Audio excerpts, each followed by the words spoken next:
নমস্কাৰ মই নীলোৎপল বৰা আজি মই ফেসবুকত সে নো টু ৱাৰ বুলি এটা পোষ্ট লিখিছিলো আৰু তাৰ পিছতে সকলোৱে মোক কমেন্টত গালি পাইবলৈ আৰম্ভ কৰিলে আৰু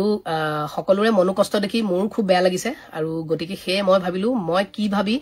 পোষ্টটো লিখিছিলো মোৰ মনৰ ভাৱখিনি আপোনালোকৰ আগত এবাৰ প্ৰকাশ কৰো আৰু মই যদি ভুল মোৰ যদি চিন্তাখিনি ভুল আপোনালোকে যেন মোক আঙুলিয়াই দিয়ে আজি কেইদিনমান আগত কাশ্মীৰৰ পেহেলগামত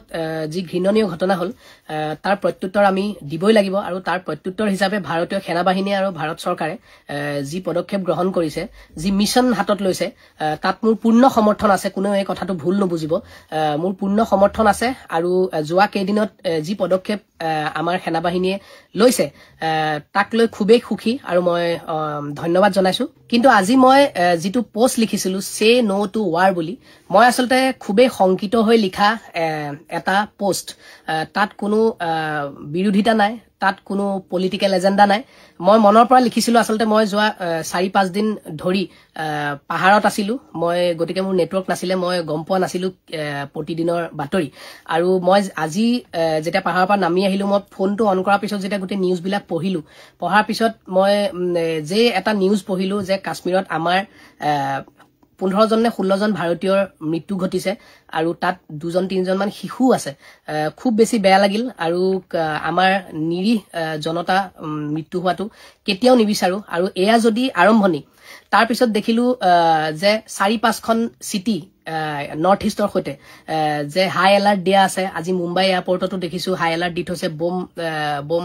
বোমা আছে বুলি তাত কিবা এটা খবৰ পাইছে গতিকে এই বাতৰিবোৰে আসলতে মোক ইমান সংকিত কৰি তুলিলে যে মই ইমিডিয়েটলি ফোনটো উলিয়াই সে নো টু ৱাৰ বুলি মই লিখি দিলো আৰু তাৰ মানে এটো নাছিল যে মই ভাৰতক যুদ্ধ কৰিবলৈ মানা কৰিছো বা মই যুদ্ধখনৰ এগেইনষ্ট তেনেকুৱা নহয় কথাটো যে মই ওভাৰঅল এটা শান্তি বিচাৰি কৰবাত শান্তি লাগে নিচিনা অনুভৱ হল সেইবাবে মই লিখিলো আৰু যদি যুদ্ধখন বহুত ডাঙৰ হৈ যায় আগন্তুক 10-15 দিনত আৰু আমি এটা বৰ্তমান সীমান্তৰ পৰা বহুত দূৰত আছো কাৰণে হয়তো আমি হিমান বেছি অনুভৱ কৰিব পৰা নাই যিমান সীমান্তৰ আশেপাশে থকা ৰাইজে ভুগিব লগা হৈছে হে একেই পৰিস্থিতি যদি আমাৰ চহৰখনত হয় আমাৰ নিজৰ ঘৰখনলৈকে যদি বিয়পি আহে নিজৰ ঘৰৰ আপোন মানুহক যদি আমি যুদ্ধত হেৰুৱাব লগা হয় কেনেকুৱা লাগিব মোৰ